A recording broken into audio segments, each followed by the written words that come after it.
Hoje nós vamos iniciar uma série de pregações chamada Gente como a Gente. Então vão ser não sei quantas semanas, vai ser um monte, né? E nós vamos falar a respeito dos heróis da fé. E falando a respeito dos heróis da fé, o que nós queremos é encontrar na história desses homens e dessas mulheres a humanidade deles, né? E a forma extraordinária como eles encontraram o Senhor, porque esse é o chamado de Deus para nós também. Eles eram pessoas comuns que foram chamados para propósitos extraordinários. E eu queria que você soubesse que você também é uma pessoa comum chamada para propósitos extraordinários que o Senhor tem para a sua vida. Amém? Então é assim que nós vamos olhar. E na nossa revista, nessa que nós vamos publicar na próxima semana, e de outras formas, nós vamos ouvir um pouco de histórias dos nossos heróis da fé aqui. E hoje eu queria convidar você em muito silêncio. Nós estamos testando o áudio e testando a imagem nesse fundo diferente aqui também. Eu queria que você ouvisse a história de um dos nossos heróis da fé. Meu nome é Tony, tenho 42 anos, sou casado com a Flaviane, tenho 4 filhos, né? Um tá vindo aí agora, eu tenho o Gustavo, a Camila, a Emanuele, a minha branquinha, e agora tá vindo o Estevão aí. Vai fazer 20 anos agora que eu sou convertido, e hoje eu trabalho na igreja por tempo integral. Eu sou diretor do Instituto Paz, e a minha vida antes de conhecer Jesus, antes de se converter, eu fui criado num berço espírita, fui do espiritismo até meus 20 anos, até antes de eu se converter. Fui usuário de droga, usei por muito tempo, né? Tem algumas passagens de lesão corporal. Minha vida foi uma bagunça, cara, né? Minha mãe teve 3 casamentos, nenhum dos casamentos deu certo, né? Eu falo que se eu for levar meu casamento igual era o casamento da minha mãe, eu tenho que bater na minha mulher todo dia. E foi isso que eu vi desde a minha infância, né? Violência, mentira, traição, toda essa bagunça que minha família era, eu me afundei na bebida, né? Usei droga por muito tempo. E assim, uma das coisas que eu acho que mais pega em tudo isso, né? É como que eu era por dentro. Era um cara triste, um cara nervoso, um cara que gostava de arrumar confusão. Falo que tudo na minha vida eu não gosto de molhar o pé, né? Eu gosto de mergulhar. Eu fui pro espiritismo, nós começamos na mesa branca, eu fui até a quimbanda, né? Até o máximo da macumbaria. Droga, a mesma coisa. Eu comecei usando maconha e fui até o baque, cheirar, e fiz tudo aquilo que as drogas permitiam, né? E no meio de toda essa bagunça aí, uma vida sem Cristo, cheguei um dia em casa, tava tudo fechado, e eu fiquei sabendo que minha mãe tinha atacado álcool no corpo. Teve 99% do corpo queimado. Ela ficou internada uma semana, depois faleceu. Com isso, eu cansei do espiritismo, fiquei mais revoltado que eu já era, e me afundei mais nas drogas e nas bebidas, né? Mas eu tinha 2 pessoas em casa que sempre foram o anjo da guarda, né? Deus tinha colocado para cuidar de mim, que era minha avó e minha tia Beth. Minha tia começou a buscar a Deus e tal, e um dia ela chamou o Milton para ir em casa. E aí o Milton acho que não sabia o que estava fazendo muito bem, né? Não sabia a fria que ele estava entrando, e ele foi em casa. E numa reunião em casa ele explicou o plano da salvação, falou do amor de Cristo e tal. E aí, meio forçado pela minha avó, eu aceitei a Cristo. E aí começou a mudança na nossa vida, né? No começo, pra ser sincero, eu não me apaixonei por Deus, eu se apaixonei pelo povo da igreja, né? Ir na igreja e ser abraçado e ser aceito do jeito que eu era, fez total diferença na minha vida, né? Sentir o amor do povo de Deus, né? Daquele povo todo diferente, começou a mexer comigo. Me fez querer saber por que eles me amavam assim, né? Ficar sabendo que o seu Fernando orava para mim antes mesmo de eu conhecer a Cristo, antes mesmo de eu conhecer a ele já orava para mim. Receber um beijo na entrada da igreja do pastor Newton, né? Um beijo de um homem, mexeu comigo, né? O que é esse amor? O que é isso, né? E aí eu fui conhecer a Cristo, né? E hoje eu tô aqui. E hoje não sou ainda a pessoa perfeita aonde que Cristo quer me levar, cara.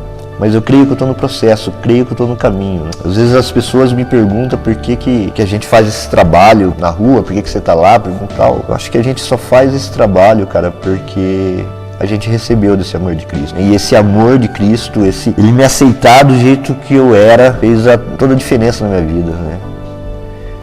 E acho que é isso. Essa é uma das muitas histórias que nós vamos ouvir durante esse mês e o próximo. O Tony é gente como a gente, mas que teve um encontro extraordinário com o Senhor. E nós somos testemunhas daquilo que Deus tem feito na vida dele. Aliás, nós somos muito gratos por tudo que Deus tem feito através da vida dele também. Não é isso mesmo? Cadê o Tony? Aí, Tony. Nós te amamos. Que história é essa que eu não sabia o que eu estava fazendo, velho? Se eu soubesse, tinha tirado essa parte aí do negócio. Mas ao olhar talvez para a vida do Tony, talvez você se sinta distante, né, de viver aquilo que ele viveu. Talvez você não se identifique com alguns pedaços da história dele, ou talvez você se identifique e fale: isso aconteceu com ele, não vai acontecer comigo. Mas não é isso que as Escrituras nos ensinam. Não é esse o ensinamento bíblico. O Evangelho não é para os melhores. O Evangelho não é para os feras. O Evangelho não é para os extraordinários. O Evangelho é para as pessoas comuns. Quando nós olhamos para Jesus, ele fez questão de se manifestar como filho do carpinteiro, que nasceu na cidadezinha sem importância, que era uma pessoa sem beleza física nenhuma. Quando ele recrutou seus discípulos não eram os melhores, na verdade eram os piores, que andavam junto com ele. Jesus, ele fazia questão de andar com os pecadores, de andar com aqueles que ninguém queria andar. Ele se aproximou da prostituta, ele se aproximou do leproso, ele se aproximou de mulheres que eram rejeitadas socialmente, ele se aproximou de samaritanos, ele se aproximou de crianças. A história de Jesus e do Evangelho é o Evangelho indo em direção de pessoas comuns, de pessoas pecadoras, de pessoas que não eram especiais, mas elas se tornaram pessoas extraordinárias por causa do poder de Deus na vida deles. Eles transtornaram o mundo, essas pessoas, não por aquilo que eles eram, mas por aquilo que Deus era, por aquilo que Deus fez através da vida deles. Então, durante essa série, durante as próximas semanas, eu queria que você viesse com o coração aberto para pular e fazer aquilo que o Senhor está chamando você para fazer, para você saltar em direção ao que Deus tem para você, ao invés de você ser alguém que simplesmente senta e assiste aquilo que está acontecendo na vida dos outros. Deus tem coisas especiais para a sua vida. Deus transforma homens e mulheres comuns em heróis da fé. É sobre isso que nós vamos falar nessas semanas.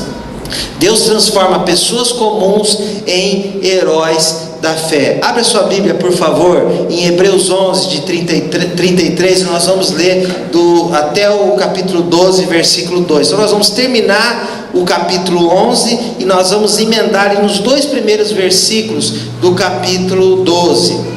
O livro de Hebreus não é certa a autoria dele, mas o livro de Hebreus é escrito especialmente para judeus, né? São judeus que estão ouvindo essas coisas. Então a riqueza dessas histórias para aqueles era enorme, né? Porque isso era a herança deles, a história deles, a vida deles. E aqui nesse trecho que nós vamos ler é exaltado tudo aquilo que aqueles homens e mulheres fizeram, quem eles eram.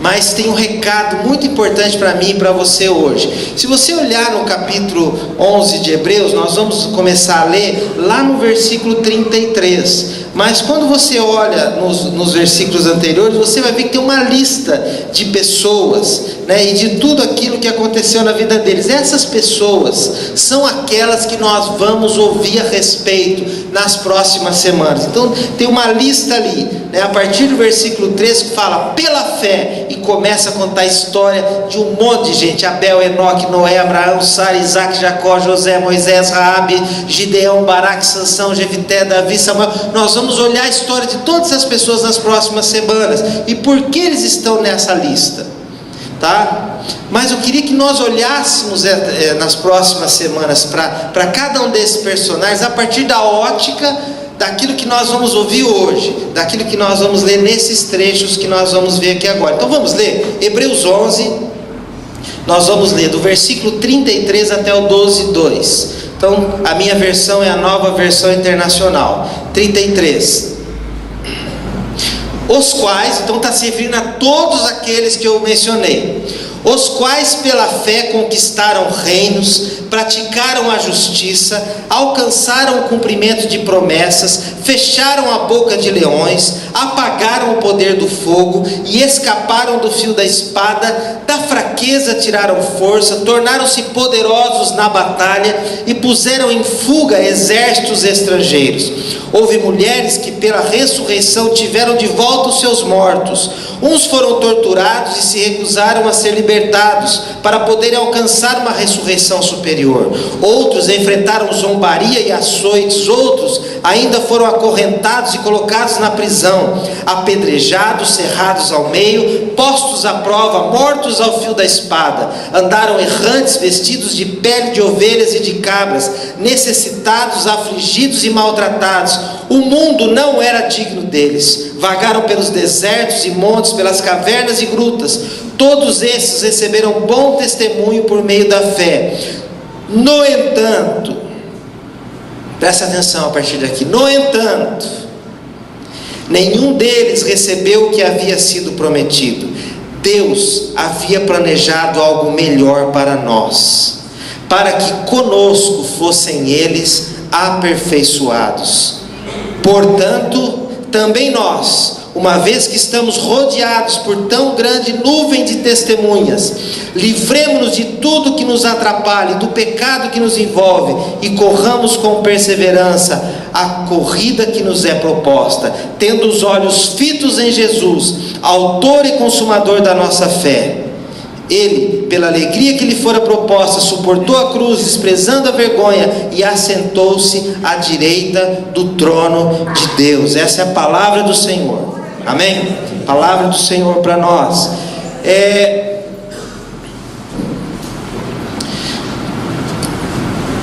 Quando nós olhamos para o que aconteceu na vida dessas pessoas, é importante destacar essa frase do texto que nós lemos: o mundo não era digno dessas pessoas. Forte essa frase, não é?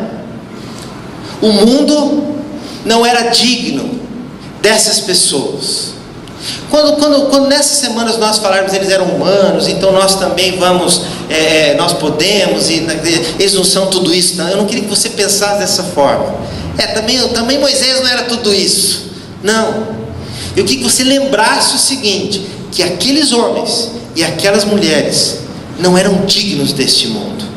A forma como eles viveram, a forma como eles se entregaram, a forma como eles se conduziram, ela é incoerente com o jeito que esse mundo vive. As pessoas não souberam ouvi-los, não souberam acolhê-los, não souberam dar atenção para eles. Então foram pessoas que viveram de uma forma que não era digna do mundo onde eles estavam vivendo. Mas eu queria que você pensasse que eu e você somos chamados também a viver da mesma forma. Porque se a sua grande preocupação nessa vida é se enquadrar neste mundo, você não entendeu o Evangelho, você não conheceu Jesus, você não conhece a Deus. Porque nada nesse mundo se compara com aquilo que Deus tem para nós. Porque nada nesse mundo é mais importante do que o Deus que te amou, que te alcançou e que te trouxe para Ele. Essas pessoas, quando nós olhamos para Ele, por favor, não olhem para a história deles de qualquer jeito. Não olhem para a história de Enoque, por exemplo, que andava com Deus e Deus levou ele embora. Não sei se você sabe, mas Enoque não morreu. Enoque não foi enterrado. Enoque foi transladado, ele foi embora. Deus pegou Enoque para ele, de tão fera que o cara era. Tem uns caras que Deus está pensando: não sei se eu vou trazer esse cara para o céu, vai dar problema na hora que ele chegar aqui, né? Mas Enoque não. Enoque, eu quero ele para mim. Levou para. Não vamos levar de qualquer jeito a história de José, por exemplo, né? Que viveu escravo no Egito, que foi torturado, que foi para a cadeia, né? Antes de ser levantado, né? Como um governador e ser usado como foi. Não vamos levar de qualquer jeito, né? A história de Davi, que foi rejeitado por Saul, que foi quase assassinado por ele, teve a oportunidade de assassinar Saul e não o fez. Não vamos olhar de qualquer jeito a história de nenhuma dessas pessoas que nós vamos ver nas próximas semanas. Eu queria que você, olhando para a história deles, eu e você fôssemos inspirados, porque eles são modelo para nós. O texto fala que eles receberam um bom testemunho da fé. Cara, nós estamos falando a respeito deles. Nós estamos falando a respeito deles quantos mil anos depois? A respeito da história dessas pessoas. Depois de tantos mil anos, eles são exemplos, são modelos para nós. Hoje nós vivemos num momento de celebridades instantâneas, né? Um dia o cara faz uma coisa, no outro, 10 minutos depois, ou instantaneamente, o mundo inteiro está comentando por causa de internet e tudo mais, né? Nós estamos parados aí agora na Copa do Mundo para assistir qual vai ser o próximo penteado do Romário. Do Romário não. Eu acho que eu errei algumas copas. Qual vai ser o próximo penteado? Acho que nem cabelo o Romário tem mais. Qual vai ser o próximo penteado? Como chama esse cara? Neymar. Qual é que vai ser o próximo penteado do Neymar? Quantas vezes ele vai cair no próximo jogo? As crianças querem a camiseta. O Mateus quis uma camiseta do Neymar. Todo mundo. A celebridade. Os nossos heróis são esses caras. E ele vai lá e xinga o companheiro dele em 13 idiomas. Ele vai lá e não deixa o juiz colocar a mão nele. Ele vai lá e exagera no seu teatro para conseguir as coisas. É uma pessoa que não tem estrutura para estar onde ele está, para ser a referência que ele é hoje. Os nossos heróis hoje, infelizmente, é isso aí. Agora, estes caras milhares de anos depois, eles são modelos, são exemplo para mim e você. Eles alcançaram um bom testemunho. O texto fala que a vida desses caras não foi fácil. Eu queria salientar isso para você. A vida cristã, ela não é fácil. A vida cristã não é para covardes. A vida cristã é para gente corajosa, é para gente que tem peito, é para gente que realmente é capaz de enfrentar os desafios que estão à sua frente. O texto, resumindo tudo que nós lemos, essas pessoas foram perseguidas, foram presas, foram torturadas, foram zombadas e foram mortas por causa da fé deles. Qual é a consequência que eu e você temos hoje por causa da nossa fé? No Brasil, praticamente nada. A sua vizinha virou o nariz para você, a sua cunhada não vai mais na sua casa. Cara, esses caras foram mortos por causa do Evangelho, né? Isso nunca afastou eles do chamado, da vocação de quem eles eram. Apesar de tudo isso que eles enfrentaram, eles foram até o fim. No mundo de hoje, nós temos irmãos nossos que passam por isso hoje. A gente tem acompanhado na Síria, no Egito, ouvimos aqui, sobre o Marrocos algumas semanas atrás, pessoas que estão sendo perseguidas por causa do Evangelho. O encontro que eles tiveram com o Evangelho foi tão dramático, foi tão real, foi tão verdadeiro, que nada pode tirá-los daquilo que eles receberam. Então, ao olhar para a vida dessas pessoas que nós vamos ver, não vamos olhar de qualquer jeito. A minha intenção aqui nessas semanas, a nossa intenção, daqueles que vão pregar aqui, não é diminuir essas pessoas para que você possa se sentir bem. Não. Nesses dias nós vamos exaltar o que Deus fez da vida dessas pessoas, para que nós possamos dar um passo acima, para que nós possamos subir um degrau, para que nós possamos caminhar um pouquinho mais em direção ao Senhor. A outra coisa que esse texto fala, que é muito importante, eu aponto para lá, mas é para lá, né? É que Deus havia planejado algo melhor para nós. Você não ficou interessado nisso? Você olha a história desses caras, peraí, Noé, velho. Noé construiu uma arca, cara, os animais, e dilúvio, toda aquela parada lá. Deus tem algo maior para mim do que ele teve para Noé. Que história é essa? Jacó, o cara viu a escada lá, os anjos e tal, ele lutou com o anjo. Deus tem algo maior para mim. Moisés, ele abriu o mar vermelho, Moisés, ele venceu lá os 10 deuses do Egito, através das 10 pragas e tudo mais. Cara, Deus tem algo maior para mim. Como é que isso é possível? Eu não sei se isso te intriga. É o que está escrito aqui. Está escrito aqui que Deus havia planejado algo melhor para nós. algo melhor para você, algo melhor para mim. O texto fala que nenhum deles recebeu o que havia sido prometido. Todos eles passaram por todas essas situações, foram quem eles foram, mas eles não receberam aquilo que havia sido prometido, e nós recebemos.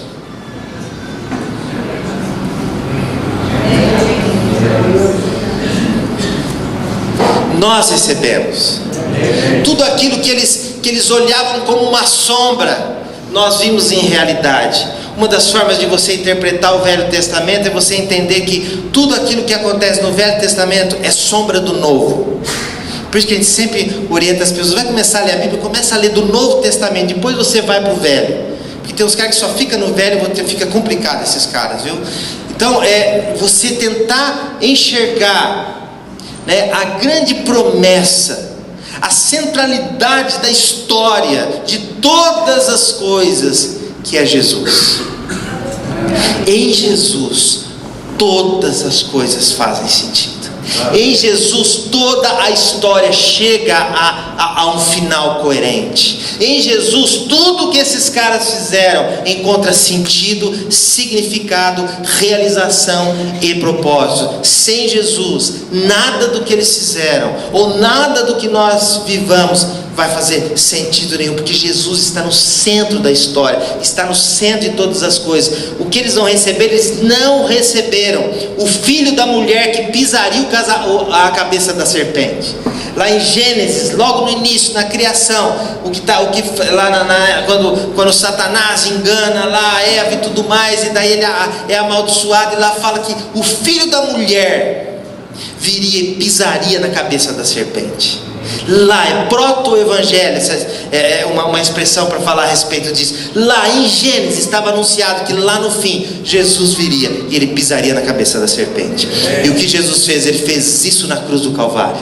Na cruz do Calvário ele pisou e falou: está consumado, acabou. Não tem mais virada, não tem possibilidade de gol aos 46 do segundo tempo, não tem mais mudança, não tem árbitro de vídeo que possa mudar o que vai acontecer a partir de agora, porque Jesus, ele venceu na cruz do Calvário, ele venceu absolutamente. Aqueles não viram isso, eles não experimentaram isso, eles não experimentaram o grande e terrível dia do Senhor. Os profetas anunciaram que teria o grande e terrível dia do Senhor, o grande e terrível dia do Senhor, quando Jesus vem e os últimos dias começam. Jesus trouxe o reino de Deus à face da terra. Eles não experimentaram o reino de Deus manifesto na terra, eles não viram o Messias prometido, eles não viram Deus conosco, Jesus. Nós temos o privilégio da salvação em Cristo Jesus. Deus veio até nós, e Ele não é simplesmente um personagem de história para nós estudarmos. Nisso Jesus vai além completamente qualquer personagem que nós estudarmos aqui, porque Jesus, além de tudo que Ele fez, Ele escolheu habitar no seu coração. Ele escolheu fazer da sua vida o templo dele. Ele escolheu fazer da sua vida o lugar de habitação dele. Algo que aqueles não tiveram, algo que eles não experimentaram. Esses caras fizeram o que eles fizeram com a unção do Espírito Santo que vinha sobre eles para que eles pudessem fazer aquilo que eles faziam. Mas uma diferença entre o Velho Testamento e o Novo Testamento é que no Novo Testamento o Espírito Santo veio para habitar em toda a carne. Ele veio para habitar em todo o coração de todo aquele que crê. Nós somos habitação constante do Espírito Santo. Nós somos habitação constante do Senhor por onde quer que a gente vá. O mesmo Espírito que estava sobre Sansão está sobre nós. O mesmo Espírito que estava sobre Noé está sobre nós. O mesmo Espírito que estava sobre Moisés está sobre nós. O mesmo Espírito que estava sobre Jesus está sobre nós também. Gente, isso é bom demais, cara. A gente precisa ser mais pentecostal nessas horas, sabe? Eu acho que a gente é meio fraco nessa hora, sabe? Nessa hora, sei lá, falta aí um sapatinho de fogo, falta um reteté, porque o negócio é grande, né? É grande. é grande, e olha isso não de uma forma emocionada, não, pensa sério nisso. O Espírito Santo habita dentro de você. O Espírito do Senhor, o Espírito Criador de todas as coisas, e habita dentro de nós, Ele mora dentro de nós, Ele vive dentro de nós. Por isso pessoas comuns podem se tornar heróis da fé. Não porque eles são especiais, mas porque aquilo que eles têm dentro deles é muito especial. O Espírito poderoso do Senhor. Uma terceira coisa que esse texto trouxe para a gente é que um desafio no capítulo 12, versículo 2, para que nós corramos essa corrida que foi proposta para nós. Que corrida, cara? Nunca ouvi falar desse negócio. Que corrida é essa? Você foi alistado numa corrida, que é a corrida da fé. E essa corrida, ela é uma corrida daquelas de bastão, sabe? De revezamento. Ao longo da história, outras pessoas correram com esse bastão, e eles foram passando o bastão para o corredor da frente. E foi passando, e foi para Davi, e foi para Salomão, e foi para os filhos dele, e foram para os profetas. Esse bastão foi passando de mão em mão, e esse bastão passou pela mão de Jesus, que passou para a mão dos seus discípulos, que fizeram dos discípulos, que fizeram dos discípulos, e esse bastão está na sua mão agora.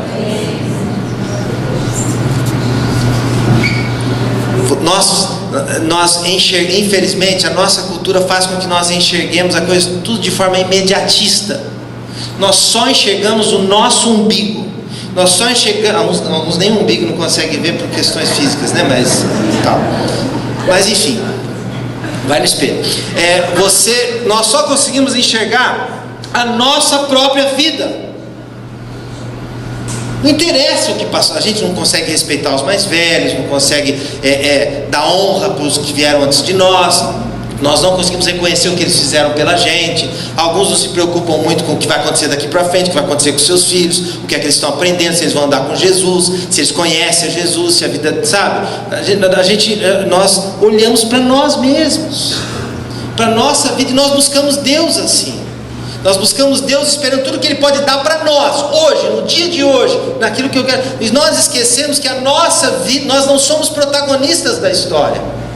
Jesus é o protagonista da história, desde o começo, desde a criação do mundo. Jesus não é o personagem que aparece na segunda parte do livro. Jesus estava presente desde a criação do mundo. Ele é o protagonista e nós somos os coadjuvantes. Nós somos coadjuvantes. Sabe aqueles caras na novela que fica tomando cafezinho lá só? Aqueles caras que ficam saindo do shopping e tal, ou aquelas histórias mais bobas que tem nada a ver com o negócio, só para divertir. Nós somos os coadjuvantes, o ator central, a peça-chave, né? o protagonista dessa história é Jesus. Nós somos coadjuvantes. Agora, pensa bem, volta e meia a gente quer dar uma de protagonista, né? A gente dá uma pulada na frente da câmera, né? Já pensou se acontece? Você está assistindo lá um filme, de repente o cara que está tomando café lá no canto, enquanto o protagonista está lá fazendo a protagonização dele lá, você está lá atrás tomando café, daqui a pouco você está tomando café assim.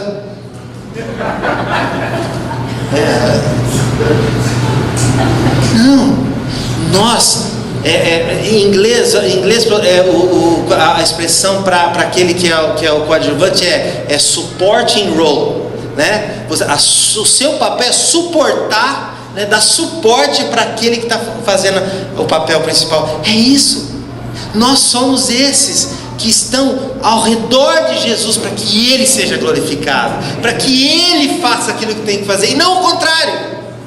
Nós não temos um Deus, nós não temos um Jesus para servir as nossas necessidades, os nossos sonhos, as nossas realizações. É exatamente o contrário.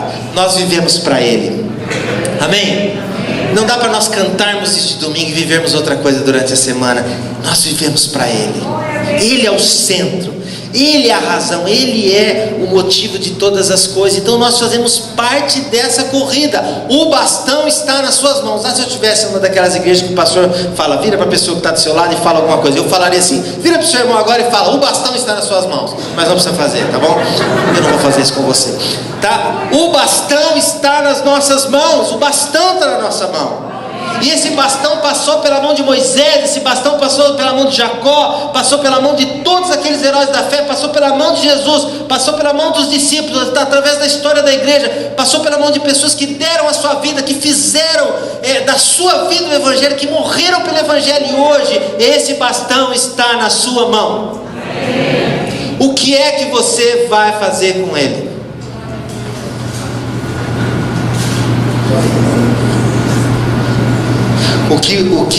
O que Hebreus fala assim, corra a sua corrida. Corra a sua corrida.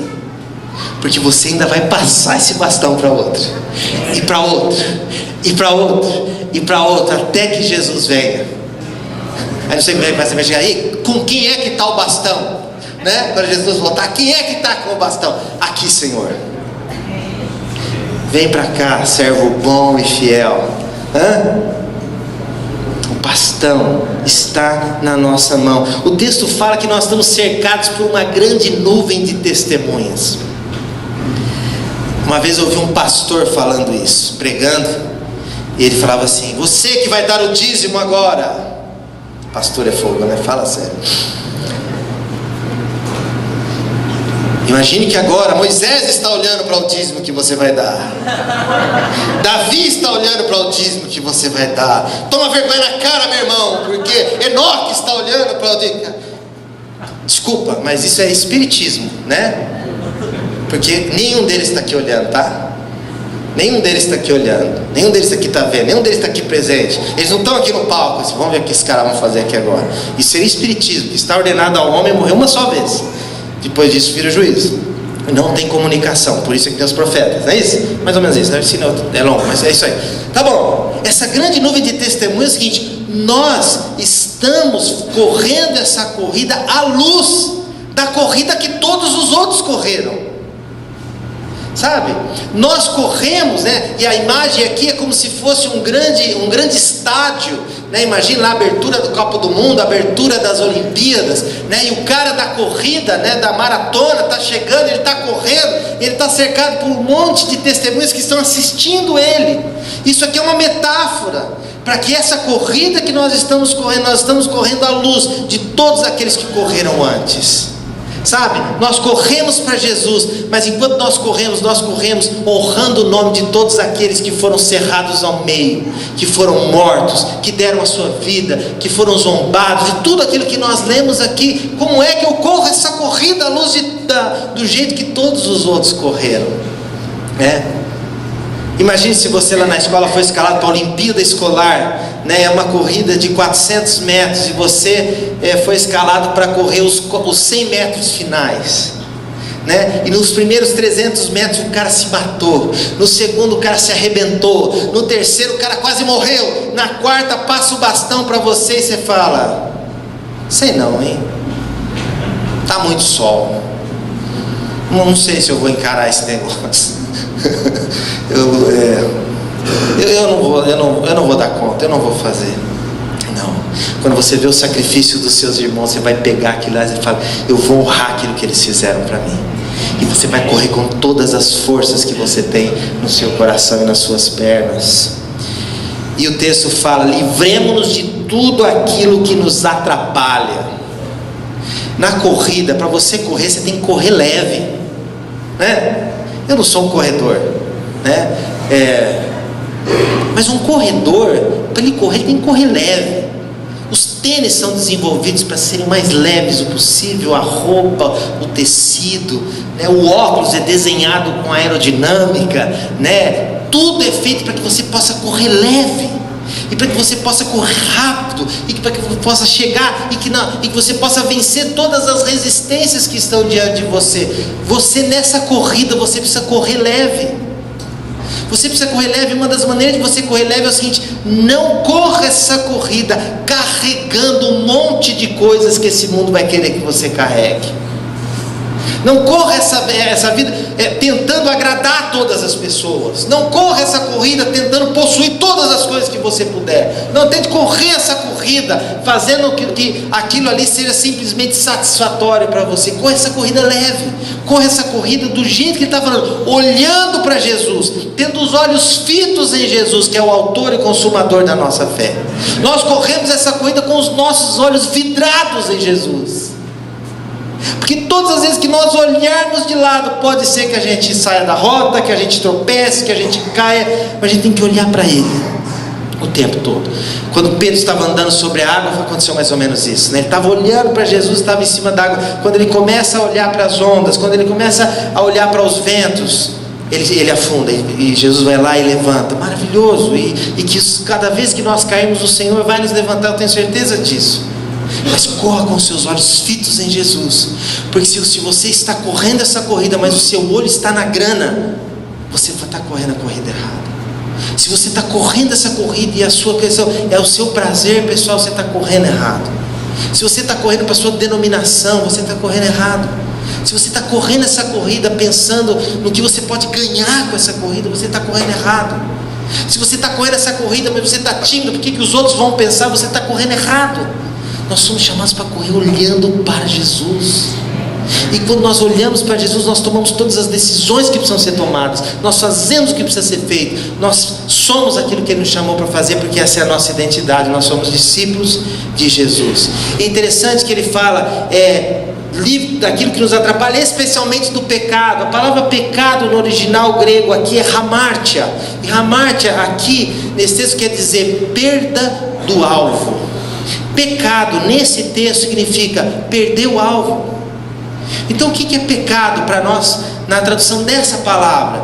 Pecado é quando você passa a olhar para onde você não deveria olhar, onde você passa a focar para onde você não deveria focar. Você tira os olhos de Jesus.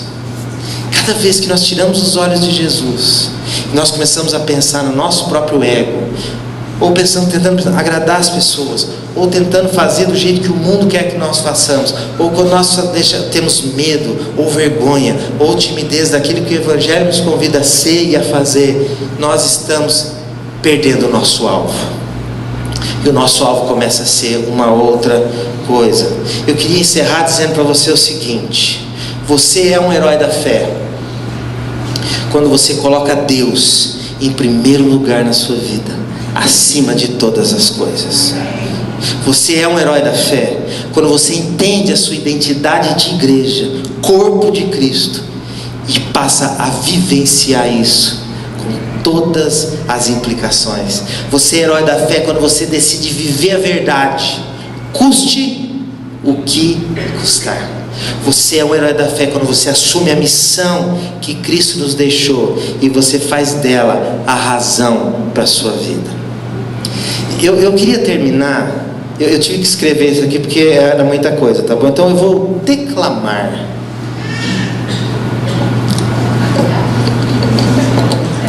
Até tomar uma aguinha. Eu quero ler isso para vocês. Eu queria ler para vocês a respeito de alguns dos heróis da fé que eu tenho aqui nessa igreja. A moça, a jovem, que terminou com o namorado que ela amava, porque ele não amava Jesus mais do que ela. O casal que terminou o namoro para não pecar mais na área sexual.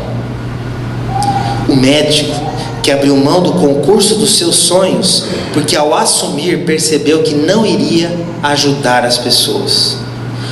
O aposentado, talvez enquanto eu falo aqui você comece a identificar quem são as pessoas, não fala não, tá? O aposentado que leva pessoas do seu grupo pequeno para tratamento médico com seu próprio carro e compra remédios com seu próprio dinheiro. A mulher que ia buscar em casa uma pessoa com problemas com demônios para ir participar do seu grupo pequeno. O grupo que vai todo mês para Jaú cuidar da aposentada e do seu filho especial. Os jovens que vão toda sexta-feira levar sopão para os moradores de rua na madrugada. Os grupos que têm pago o aluguel de uma mãe que foi abandonada pelo marido, a esposa que foi abandonada pelo marido com os filhos.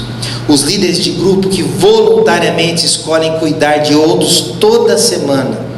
Os psicólogos, assistentes sociais, advogados, profissionais de comunicação, representantes comerciais e outros que têm dedicado seu tempo em ajudar, modelar e encaminhar a garotada do Papo da Paz.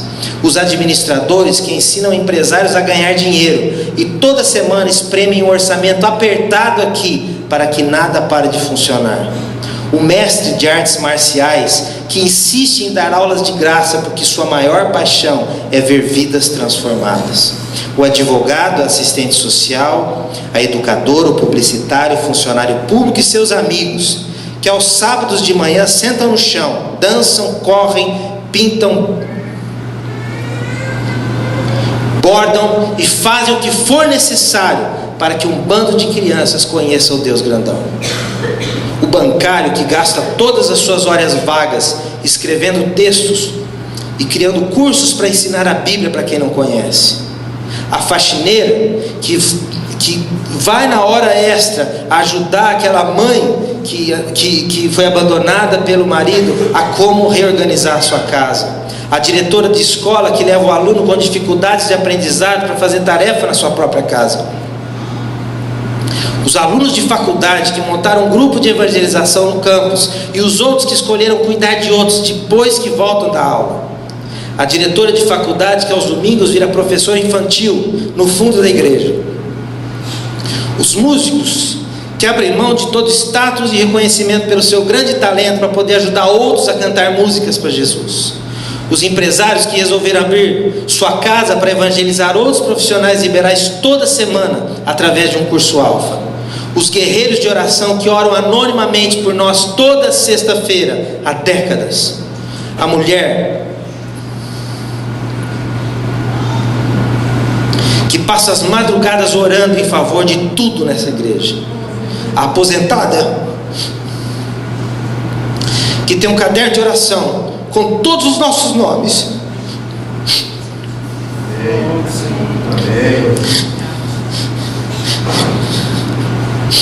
Glória a Deus. E ora diariamente por todos nós. O rapaz que conhece as cadeiras pelo nome e que insiste em nos convidar pelas redes sociais para os cultos de domingo, errando o nome da igreja toda vez. Esses são os meus heróis da fé.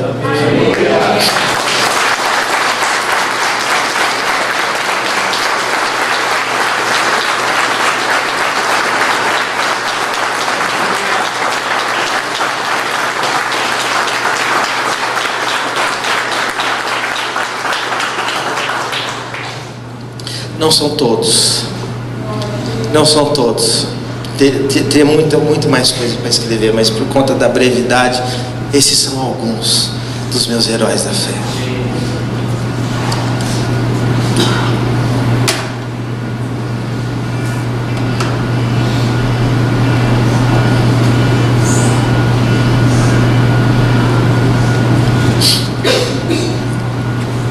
Chegou a sua vez.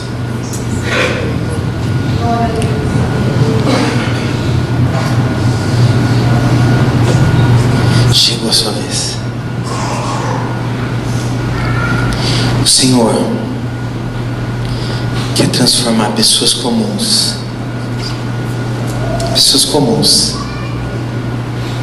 em gente que está fazendo a maior diferença na vida de um monte de gente. Chegou a sua vez. Chegou a sua vez de levantar do seu lugar, levantar de onde você está e falar: eu quero correr essa corrida, eu quero levar esse bastão, eu quero honrar aqueles cujo mundo não era digno deles. Eu quero tomar posse dessa presença de Deus na minha vida que aqueles lá não tiveram. Chegou a sua vez. Gente como a gente, disposta a ser usada pelo Senhor de formas extraordinárias. Por trás de cada uma dessas pessoas aqui, existem dezenas, centenas de outras pessoas que têm sido tocadas, que têm sido alcançadas, que têm sido abençoadas e as vidas têm sido transformadas. Propositadamente, essa série não é a respeito de nós falarmos dos grandes missionários, dos grandes pastores, dos grandes bambambãs da fé, porque eu não quero que você se engane ou que eu me engane. Foi para nós que o Senhor veio, e é a nós que o Senhor quer usar. É você que Ele está chamando. Vamos orar?